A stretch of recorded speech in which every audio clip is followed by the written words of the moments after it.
জি doctor সাহেব, প্রথমে আপনার পরিচয়টা বলুন। ডাক্তার মোহাম্মদ ইউনুস আলী। তা আপনার লোকেশনটা বলুন, কোথায় আপনাকে পাওয়া যায়।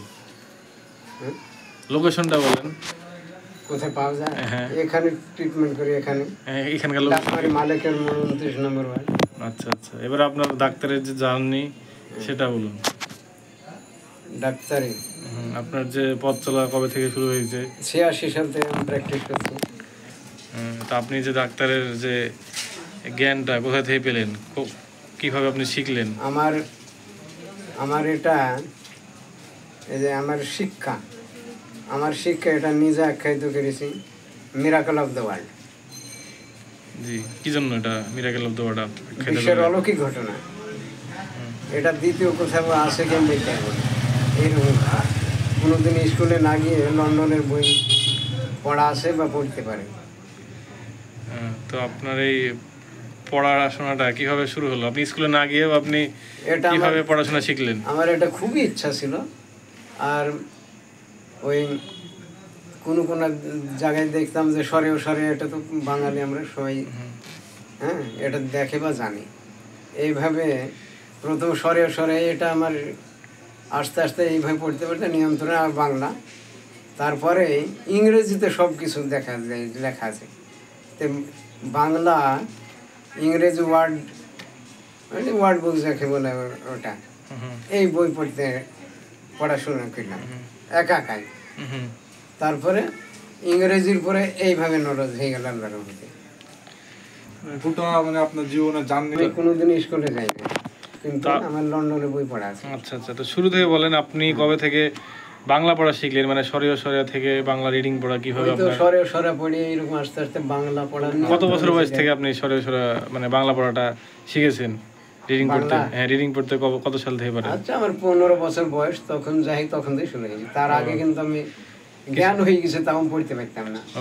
মানে অনেক বয়স হয়ে যাওয়ার পরে আপনি রিডিং পড়াটা শিখেছেন। 15 বছর বয়স তো মানে কিভাবে পড়েছি সে আমার তাই ধারণা নাই, বয়স হয়ে গেছে। আমি উচ্চ মাধ্যমিক দেওয়ার মতন বয়স হয়ে গিয়েছিল, ওই সময় থেকে আপনি বাংলা পড়াটা শিখেছেন। আর ইংরেজিটা কবে থেকে শিখলেন? ইংরেজি যে বাংলা নিয়ন্ত্রণ ছিল তখন ওয়ার্ড বুক। এটা কত বছর বয়স থেকে? এটা হ্যাঁ, ইংরেজি ওটাই 15। ডাক্তারে 86 সাল, তখন আমার বয়স 21 বছর। 21 বছর বয়স থেকে ইংরেজি পড়াটা শিখেছেন? না, তার আগে 15 বা 16-17 এরকম বাংলার পরেই ইংরেজি জানা হয়ে গেছে। আপনার গোটা ইতিহাসটা বলুন, আপনি কিভাবে আপনি জার্নিটা শুরু করলেন, কিভাবে আস্তে আস্তে তো আপনার ইংলিশ জ্ঞান অর্জন করলেন? ইংরেজিও যখন জানা গেল, তো আপনার ডাক্তারি যে করলেন এটার প্রতি আগ্রহ কিভাবে তৈরি হলো? আমার খুবই ইচ্ছা, এত ইচ্ছা আমার যে শিক্ষার উপরে ছিল, অন্যরকম মানে শুধু শিক্ষার উপরে না, ডাক্তারি শিক্ষার উপরে আলাদাভাবে আগ্রহ ছিল। পরবর্তী ডাক্তারি শিখতে হলে ইংরেজি জানতে হয়, এই কারণে ইংরেজি জানা। তো আপনার ডাক্তারি শিক্ষার প্রতি আগ্রহটা কবে থেকে জন্মালো?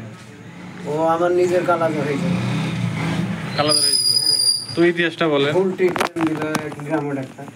তারপরে মেডিকেলে যাওয়ার পরে শনাক্ত হয়ে গেল কালাজ্বর। ব্লাড টেস্টে। তারপরে ওখান থেকে ভালো হয়েছে, এই ডাক্তার পরে আমার ইয়ে হয়ে গেল, ইচ্ছা জাগলো ডাক্তারি শিখি, ডাক্তারি জ্ঞান অর্জন করি। আর আগেও ভবিষ্যতে আমি শুনেছি যে এরকম মানে কোনো ক্ষেত্রে এরকম ভুগিয়ে এইরকম হয়েছে, এই পর্যায়ে গেছি। তারপর থেকে আপনার ডাক্তারি শিখার প্রতি আগ্রহটা জন্মালো? একদম, মানে খুবই। আমার জানা ছিল যে কি করে বেশি জানা যায়, সব সময় আমার ইচ্ছা ছিল। আচ্ছা, এমনকি আমি যে সাবজেক্টে স্টাডি করবো কাউকে আগেই যেতে দেবো না। স্কুলে না পড়ে যে এত দূর গেছেন, একটা বিরাট বিষয়। তো আপনার এই যে ধৈর্য, বিশেষ এই যে আপনি যে জ্ঞান অর্জন করলেন নিজে থেকে, এটার জন্য তো অনেক ধৈর্যের পরিশ্রমের প্রয়োজন। খুবই, মানে কি এটা একা এটা তো অনেক একটা কঠিন ব্যাপার। আপনাকে গাইড করেনি, আপনি নিজে থেকেই সবকিছু শিখেছেন। আচ্ছা, এখন একটা অনুভব দিতে পারি।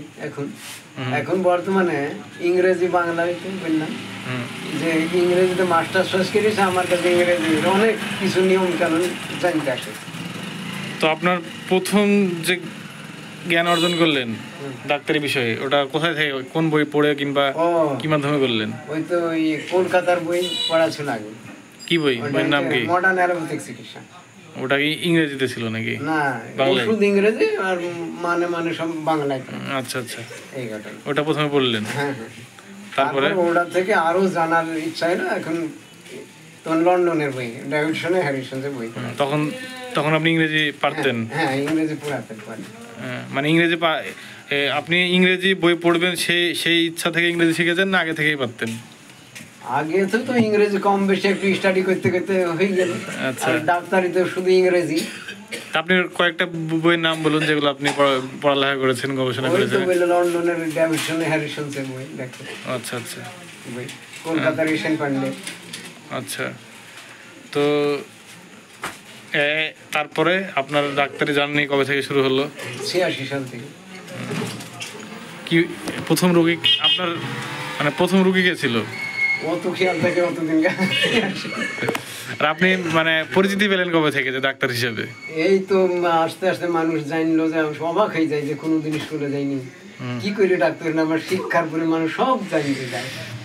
হ্যাঁ, এখন তো সবাই জানে যে সবচাইতে বেশি জানে এখন বর্তমানে। তারই জন্য আমার সঙ্গে কেউ তর্কেও যায় না। আমি যদি আশেপাশে অন্য যে আছে না, ওদেরকে আমি বলে যে আর বেশি কিছু জানে, তবু আমার প্রতিবাদ করে না। ওরা জানে যার সঙ্গে অনেক শিক্ষিত, অনেক জানে, সব মানুষের মুখে তো চালু হয়ে গেছে। তো আপনার কি আফসোস হয় না যে আপনি আপনার ডিগ্রি না থাকার কারণে আপনি বড় মানের বা বড় নাম করা ডাক্তার হতে পারেননি? না, এটা আমার এটাই, ওটা ডিগ্রি আমার ইচ্ছা করে না। ডিগ্রি থাকলে আপনি দেশ বিদেশে আরো গবেষণা করার সুযোগ পেতেন। না, এটা আমার ডিগ্রি থাকলে আমি এত স্টাডি করতাম না, এক কথায়। হ্যাঁ, এই যে আমার যারা সার্টিফিকেট নিয়ে আসে আর এত স্টাডি করে না। জি জি। না, আপনার মনে হয় না আপনি যদি কোনো প্রতিষ্ঠানে মেডিকেল কলেজে যদি পড়ার সুযোগ পেতেন তাহলে আপনি আরো নিজেকে আরো উচ্চ পর্যায়ে নিয়ে যেতে পারতেন? এমনি সার্টিফিকেটই পাওয়া যেত, কিন্তু এর চাইতে জানা বেশি মনে হয়। না, আপনি গবেষণা করার একটা সুযোগ পেতেন, হ্যাঁ, না, প্র্যাকটিক্যালি গবেষণা করার সুযোগ পেতেন। একা একার কারণে এত চেষ্টা করেছি আমি। আচ্ছা আচ্ছা। হ্যাঁ, এই ঘটনা।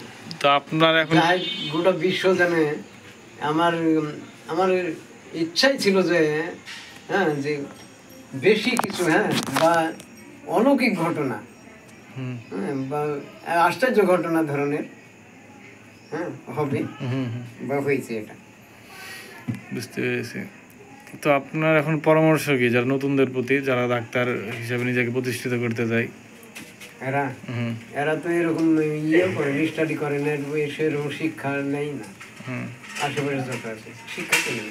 এখন এমবিবিএস ডাক্তার, তাও তো দেখা যায় যে সে ডাক্তার শুরু, কিন্তু অত আর স্টাডি করে না। আচ্ছা আচ্ছা। আর এই একটা মানুষ শিক্ষার ওটা আছে না, আমি এখনো বই পড়ি, এখনো মাঝে মাঝে কোনো একটা ইংরেজি, হ্যাঁ, রোগের নাম, এভাবে আমি এখনো দেখি।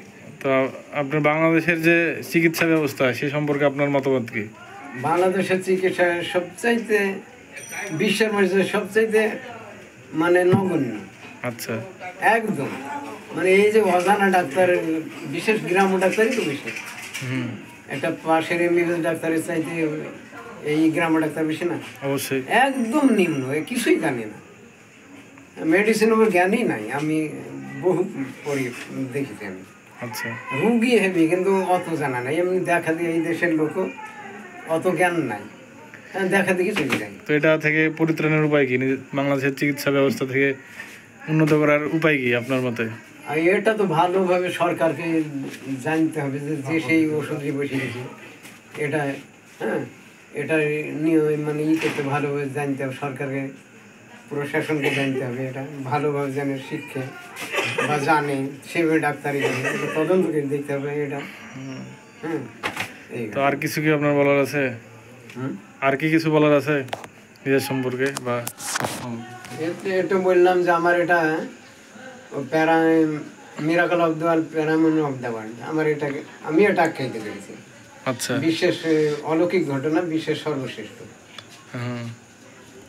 তা আপনার বয়স কত হয়েছে যেটা? আমার 60 সালে জন্ম, 65 চলছে। আচ্ছা আচ্ছা। তো আপনার উত্তরসূরি হিসেবে কি কাউকে নির্বাচন করে গেছেন যে আপনার পরবর্তীতে এই আপনার এই চিকিৎসা না, ব্যবস্থাটা এটা তো দেখবে? কেউ আসছে না, এত জটিল এত কঠিন, তাই বলে কেউ আসে না আমাদের। তো আপনি কি চান না যে আপনার উত্তরসূরি হিসেবে কেউ না থাকুক? না না, সে তো জানে, আমার ছেলেদেরকে বলিতে আসি না তো, এত কঠিন তাই বলে আচ্ছা এটার কারণে আসে না। আচ্ছা আচ্ছা। যেন অল্প অল্প জানা, অল্প ইয়াতে আমার ছেলে বিরাট কিছু করেছে। আর এটা হচ্ছে খুব কঠিন ব্যাপার। হ্যাঁ, মানে সবচেয়ে পৃথিবীতে সবচেয়ে পেশা হয়েছে ডাক্তারের, কঠিন আচ্ছা, জীবন। হ্যাঁ, এই কারণে এটা। তো আর কি কি কিছু বলার আছে আপনার? না, আর কিছু বলার না, এটা ভিডিওটা বাংলাদেশ সহ সারা বিশ্ব যদি জানতে পারে এটা খুশি হবে। আচ্ছা ঠিক আছে, ধন্যবাদ আপনাকে।